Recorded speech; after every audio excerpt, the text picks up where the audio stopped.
we're going to have a bit of a discussion here. And before we dive in, I just want to have Jen and Anthony introduce yourselves quickly. You know who Sherry and I are, just to kind of level set in terms of what passion and experience you bring, and then we'll dive into the conversation. And as Becca mentioned, start asking questions. I'm looking at them. I want to infuse them in the conversation as we go. But over to you both. Go ahead, Jen, you first. Smartest first. All right. So hi, I'm Jen Oswald. I'm the head of people HR for a company based in San Francisco, Good Time IO. And we are creating a culture of entrepreneurship. So it goes really well with what we're talking about today. Our culture has 3 pillars: autonomy, accountability, and collaboration. So it fits awesomely in leading people. And thanks, Sherry and Rob, for your great presentations. Anthony, introduce yourself. Yeah, it was a great intro, Jen. Tough to follow Rob and Sherry and Jen. But I'm Anthony Clay. I'm based in San Francisco, and I'm the CEO of a SaaS platform that's all about democratizing internal opportunity to foster connection, as well as foster career development for folks internally. Awesome. That's me.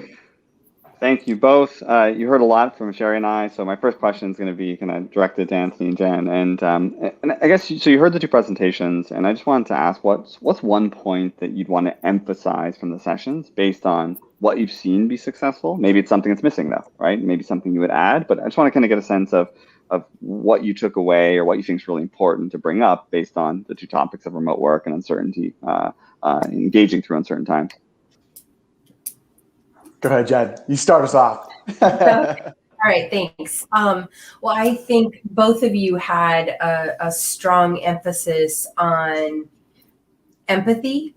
And I often think empathy and sympathy are confused.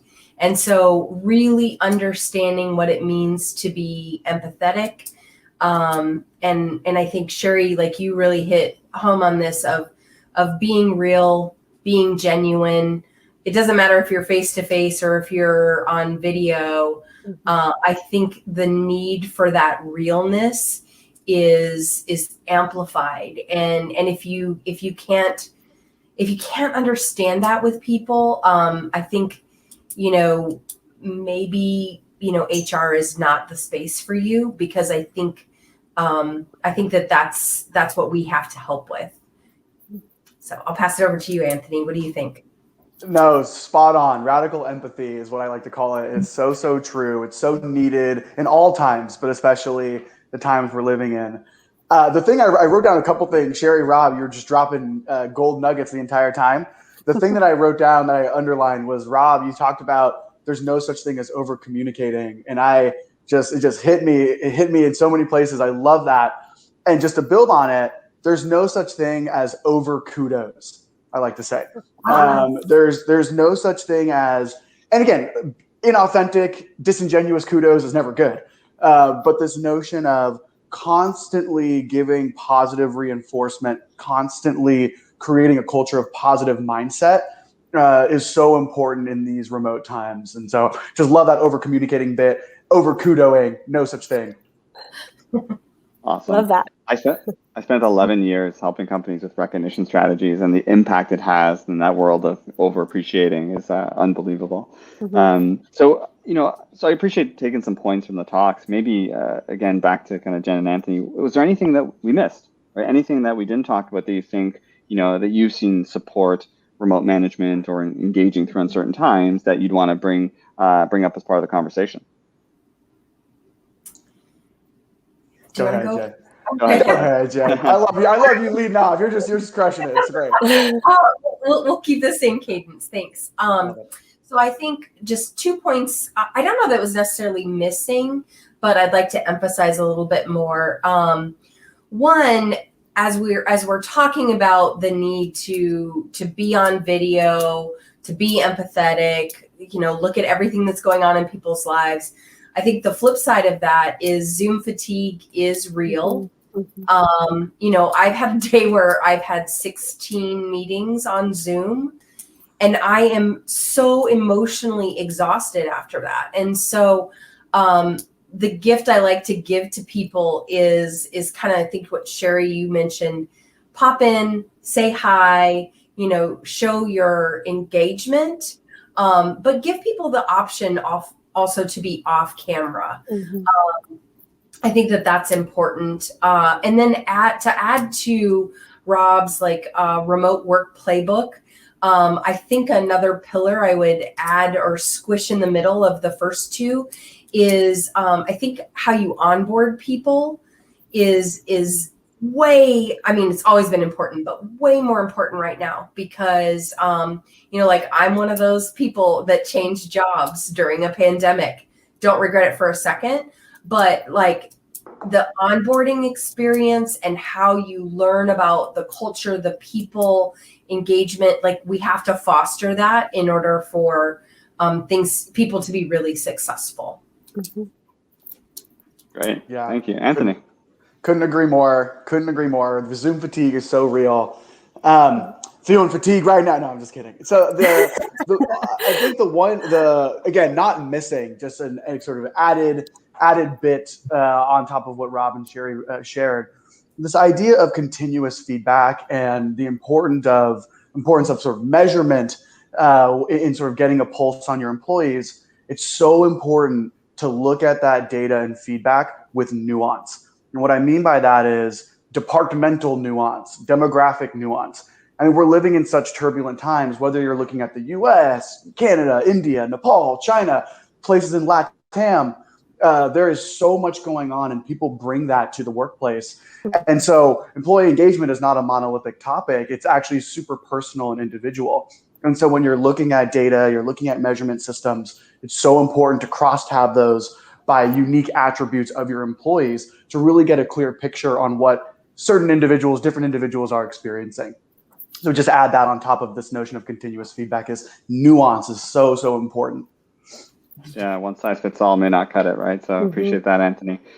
So I want so thank you for that to you both. I want to switch gears a little bit and do something a little different. I think everyone always agrees on panels. Not that I'm trying to separate you all, but I wanted to ask that, I'm not starting anything, but the panel is around kind of employee engagement. And I'd love to know your thoughts. What do you feel is the biggest thing or the thing that contributes most to employee engagement and why? And we may all agree, we may all disagree, but I'd love to hear your thoughts. If I'm sitting, I'm listening and understand where should I start and what should I focus on that's going to have the biggest impact for engaging my team. So we'll start Sherry and then we'll go Jen and Anthony. Okay, it's hard to pick one. That's hard. I know, hard question. Well, and it's something we've been talking about. I mean, Rob, your presentation was amazing, by the way. You and I both talked about communication, right? And how important it is to communicate. But it's a fine balancing act, right? Like how often do we communicate? What do we say? What do we not say? What have we left out that's important? How do we communicate without micromanaging? And that to me is a huge one because so many managers do that micromanagement, right? And without them being able to hands-on be with their people, micromanagement tends to escalate, right? So let's communicate in a way that people understand fully what is expected of them, but do it in a way that you don't micromanage or that you don't over exceed your limits, right, in regards to communication. So what works for your people and communicate in that way. And so that goes along with all the other things we've talked about, right, and encouraging the empathy and all of that kind of stuff that you talked about, Jen. I think it's really, really important to think about how to communicate in a way that works for each individual person. Great. Jen?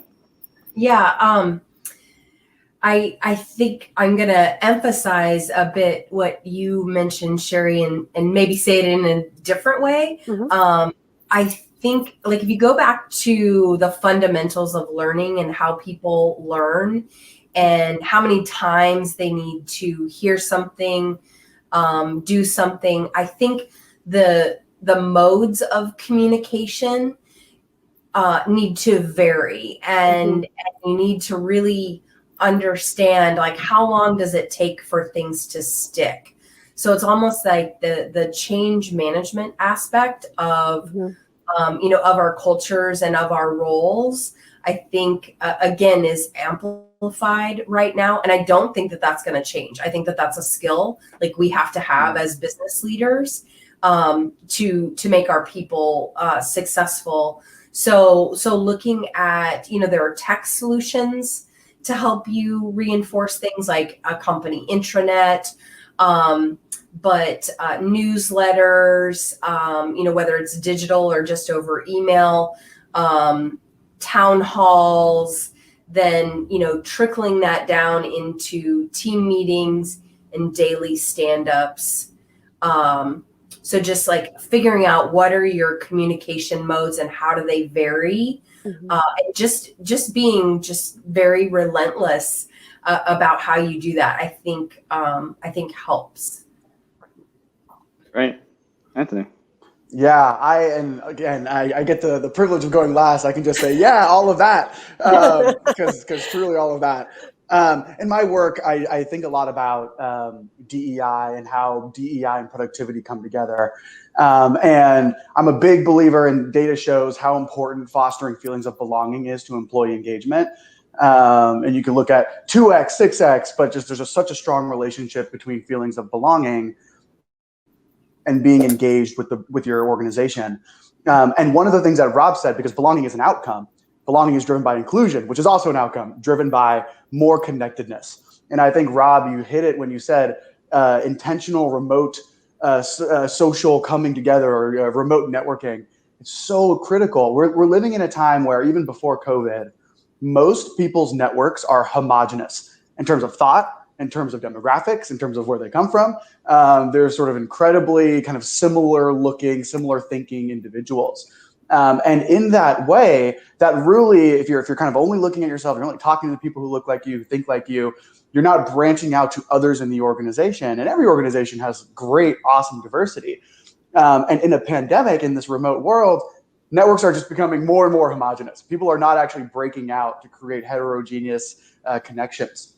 And so important to foster belonging and do so with intentional networking programs. Really create the forum that people can opt in and opt out of, right? Zoom fatigue, you can't, we don't force folks to have one more meeting per week. But this idea of really fostering belonging through connectiveness and doing the connectiveness in a way that breaks up homogenous networks and really encourages cross-pollination across the organization. Big believer in it. I think that is the number one thing for driving engagement. And I'll stand by it, Rob. I love it.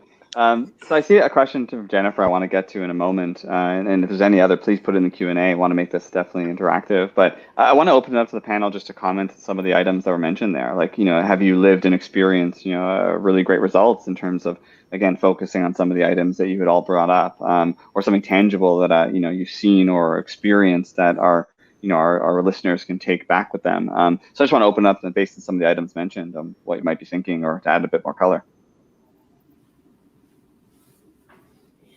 Yeah, I think, sorry, Sherry. No, go ahead, Jen, go. I was just going to say, I think as we talked about this, one of the pieces is don't ask people what they want unless you really want to hear an action on it. Yes. I think that's almost, it's like worse if you ask and then don't do something about it. I live in the world of employee feedback and employee surveys, and we say there's no such thing as survey fatigue. There's lack of action fatigue, right? Like I work with companies where every week they're trying to get sentiment, but they're doing something about it. To your point, it is the most demoralizing and disengaging thing to get feedback and just do nothing. Sorry, Sherry. No. I was going to just go along the same line as that. I think the important part is, Rob, you and I spoke about all of these things, right? Communicating, listening to understand, right? Empathy, all of those things. And Jen, like you said, they're so important, but you have to do it right. Like you can try your best, you can ask questions, but unless you do deliver on what people are looking for, and that's why I said throughout the presentation, what works for each person, make sure you're willing to be flexible. And so one of the things that I have seen as a transformation over this year is seeing some of those managers that were really rigid and not very vulnerable, which is so important for leadership, really develop that vulnerability and asking, are you okay? And really meaning it, right? And doing something about it and changing the way they're working with their people. And, at the beginning, I had a couple of managers say to me, we need those people back in the office. And I said, well, their kids can't be in school. but I need them in the office. Like, it was just, okay, but who's going to watch their children? Like, we have to really be flexible and vulnerable. So once I got them around that thought of, okay, I'm going to have to change the way I think to help my people, there was so many more positive interactions with those employees and much more engagement. And so I think really asking and listening and then delivering back, like you said, Jen, super, super important. Yeah. I love you said vulnerability, because we always think that the conversations have to be happy ones and simple ones, but sometimes just that hard conversation is vulnerability. Things don't always go well. How do we navigate through this? We don't know what it's like to work remotely. Like, I found that's really helped in building people, not just hearing their voice, are they engaged or not, but I call participative management. What do they think? How are they part of the process? That's a way more engaging conversation. So I love that you mentioned vulnerability, Sherry. Anthony, any last thoughts before going into some of our questions here? No, I Give me mean, the last thought. It better be impactful. It better be impactful. It better be good. The one that I think about is that example of over kudos. Worked with a couple of organizations that what they do, just giving a tangible example, before every meeting, they spend the first 2 minutes saying, "Hey, read from your list." They ask every employee to come up with a list of things they're proud of. So it's all positive. You can't, like, there's no negative response to what are you proud of. I mean, there could be. And they spend the first 2 minutes of every meeting saying, "Hey, just read one of the things you're proud of. Just tell the group what you're feeling proud of." And what for this organization that enacted this, they saw a massive, close to 50% increase in their engagement index, because what folks were feeling was, oh my gosh, like, I can really own the things that I'm proud of, share that with others in the group, in the organization, in the team, and there's a conversation, there's real connectedness to doing that. So yeah, it's just some of the things that Sherry, Jen, Rob all talked about. There's really great data that shows that these things work. Just to give you a tangible example of something that worked. Awesome. I appreciate that. So great. We still have another, 15 minutes or so, and wanted to get to some questions here and a bit more of a conversation. So I'll be the voice of everyone that's online here. And a really good question. I got a couple of thumbs up as well from Jennifer. Asks, how would you approach continued engagement as employees begin to return to in-person work, often with individualized hybrid work schedules? I can see some employees feel like their schedule is unfair compared to others, and this can result in resentment. So I'd love to hear your thoughts or experiences. Maybe you're going through that right now with your clients or customers, but I'll open it up popcorn style and we'll call anyone out. I'll go if it's okay. Yeah, I see, because I'm in HR, I get a lot of those unfair conversations that are directed to me, right? Where they see something and it's not happening the way they want it or the way they think is fair. I think with people returning to work, I think and again, I'm going to come back with communication, and transparency. With an organization, I think it's very important to somehow have a discussion with all employees. If at the same time, if possible, I know it's hard and we can't gather people, but maybe online somehow have some sort of a forum where you can state, we are, thank goodness, starting to bring people back to the workplace, right? This is a celebration. We are going to be doing this in the way that works best for all of our people individually. So you might see one person coming back with a different schedule. We have had to work with each and every person to make sure this works. And I think having that kind of mentality where you are being fully transparent and you're saying, hey, everybody's coming back in a different way. Our normal is not like it used to be. It's a new normal, at least for now. And hopefully it will return at some point to a more normal setting, or what we consider to be normal before, or pre-pandemic normal. I think that it would really help to be really clear and transparent in that, so that people know right off the bat there's going to be changes. And so that way it won't be a surprise where they say, hey, I noticed something. I think they're trying to sneak past me, right? I think being clear and transparent in that, and letting them know leadership is perfectly okay with hearing your side and what works best for you, because we're flexible, we're empathetic, we're vulnerable to all of these things. All the stuff we've been talking about over and over, I think, is really important when we're returning, but especially the transparency of communication. Great. Yeah. Anthony, Jen? I would second that. Yeah, I would second that. And I would say one of the things that we have been working on, because this is something, so we were headquartered in San Francisco, very much butts in seats, see your faces every day. Like, we almost need a note from your mom if you're going to be in the office for a couple hours. I jest a little bit, but to, now we have, I feel like we've really mastered that flexibility, things like that for people, but people are needing people again. Mm-hmm. Like they need that connection with work. So one thing that like I've shared with people is like we have to think about cost too. Like we're still a scrappy Series A startup, and so looking at like if we look at WeWorks, then does that mean that we have to mandate you go in 2 days a week? And are you going to like that?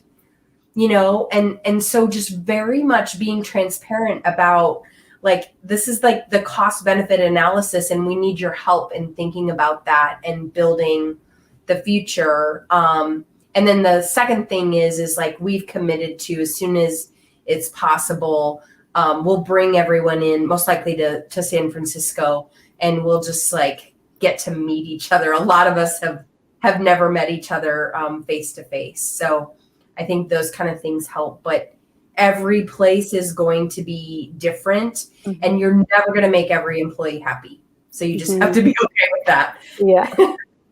So agree. Again, not too much to add other than agree. Radical transparency, giving choice as much as possible until it's impractical to do so. Being radically, again, flexible as much as you can. And then the last thing, I think, when you think about different engagement vehicles, whether it's a continuous survey platform, whether it's a connection networking tool, you really want to make sure that those things you invest in are almost agnostic to in-person versus remote. You want to make sure that those tools, and Sherry talked about technology, so agree. There's so many great tools out there. You really want to make sure that those can drive connection and engagement, whether you're sitting at home or whether you're in the office. So just sort of things like that, where they're agnostic of the situation of being in person or remote. Right. Yeah. One thing I'll add, just in my experience, is in that spirit of vulnerability, it's telling people we may not get it right. We're probably not going to get it right. Like, we have never brought people back to work. We don't know what's going to work, what's not going to work, the impact on you as individuals. We're going to try something, and then we're going to get feedback and iterate and be agile and walk through the process. So be a part of the process, right? Frustration, we're probably going to feel it. So I've definitely seen that work, because you're setting expectation that, we're going to uncharted territories here. Any other last comments on that question before moving on to the next one? No. All right. Seeing some head nods. Or is that a nod? I don't even know what that is anymore. All right. Question from Heather. Jake, there we go. So Heather's asking, managers are responsible for so much in the workplace. What are tools and resources to ensure people managers are given tools to succeed?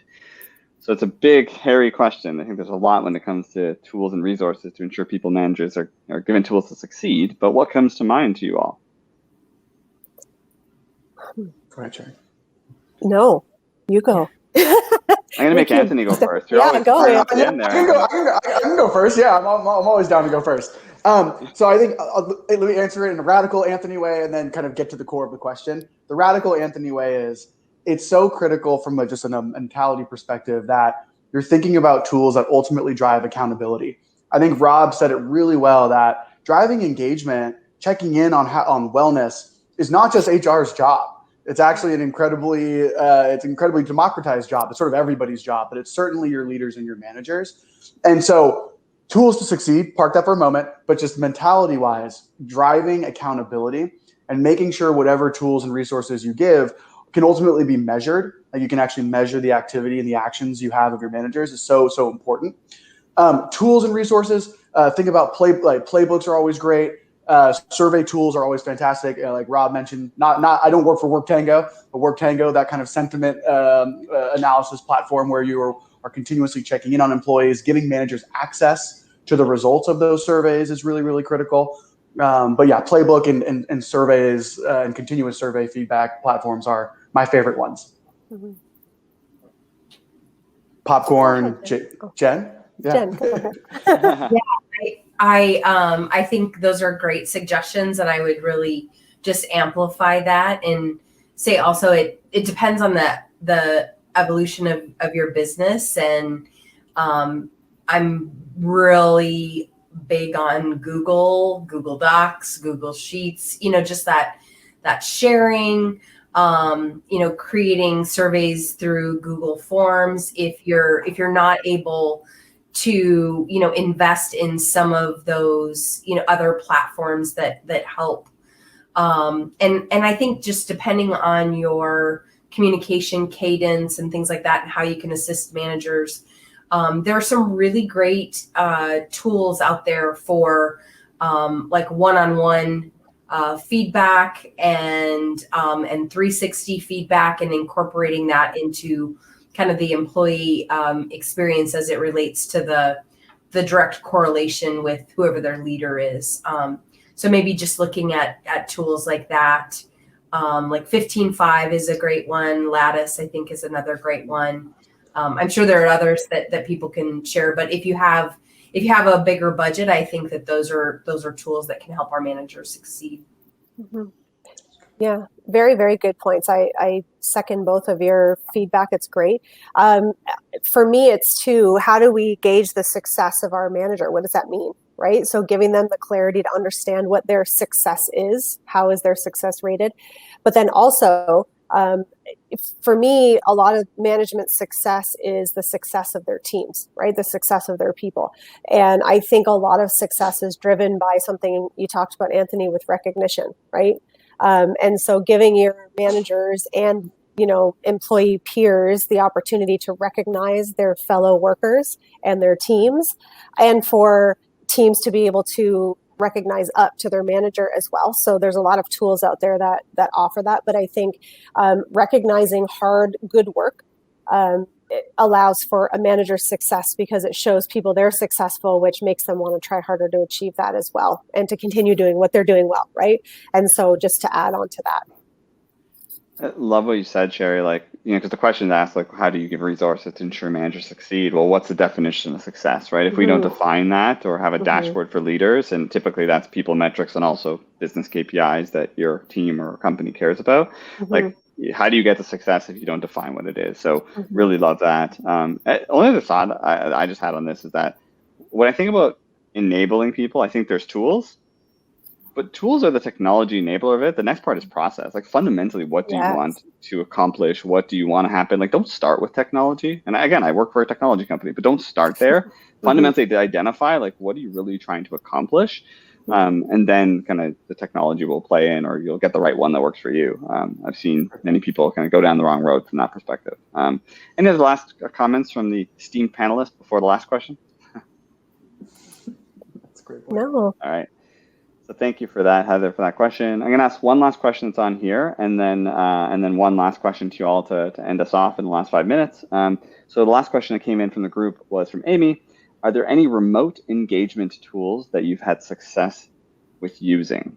So pretty broad in terms of remote engagement tools, but love to see what comes top of mind for all you all. Anyone can start. Yeah. I would say Donut. If you have Slack, that integration with Slack is great for matching people up and getting outside of just like their normal day-to-day interactions. And there are other things you can do with Donut, like polls and 30, 60, 90. So I think I think it's a pretty low cost tool, in my opinion. So that would be one I would recommend that's worked well for us. Great. Yeah, that's a good one. Go ahead, Sherry. Yeah, please. No, I was just going to say, I don't really know of any other tools that people are using right now for remote engagement. So I don't think I can give you much in that regard, but I know, not as a measurement tool, but I did comment in the section in the chat earlier. One of my clients uses an online virtual game to connect people. So they do kind of like a game night periodically, once every other week or every 3 weeks or so. And it started out with maybe 5 of us. But then the one time I brought my daughter, who was a little older, so she played it with us, and then people's husbands and wives and other kids and people started showing up. And then the last time we played, I think there were about 15, 20, 30 people, and it was really, really fun. And so they then developed kind of a kid-friendly one that is when the kids go to bed, and then one that probably HR won't be involved much longer. Like there's different levels of whatever you're comfortable with. So we've had to kind of put some regulations in place clearly. But it's been really, really great to watch people just have fun, right? And so we can't really gauge the engagement necessarily as a tool, but it is a way to really engage people and just watch the participation levels go up and see people laughing. That to me is huge, right? That's a level of engagement for me. So that's the only thing I can add to that. Yeah, shameless plug for platform I'm building, and shameless plug for the platform Rob's building, the company Rob works at. But Culture Amp is a good one. Donut, like Jen mentioned, but the one that I love just for over kudoing is called Hype Docs, and a couple of the organizations that we've worked with, that we've talked to, they've brought in Hype Docs, which again, very light way to say, hey, what are you proud of this week? Let's start every meeting talking about it. Very lightweight tool that's really fun, drives a lot of engagement. Is that Doc? D-O-C? Yeah, Okay. Hype Docs. Yeah, D-O-C-S. I thought maybe it was dogs. I was like, oh, Hype Dog. Hype Dog. Maybe Hype Dogs. Hype Dogs, yeah. Yeah. Right. Panel's going to start up a new company called Hype Dogs. Hopefully you all join us, and We're in. the next unicorn.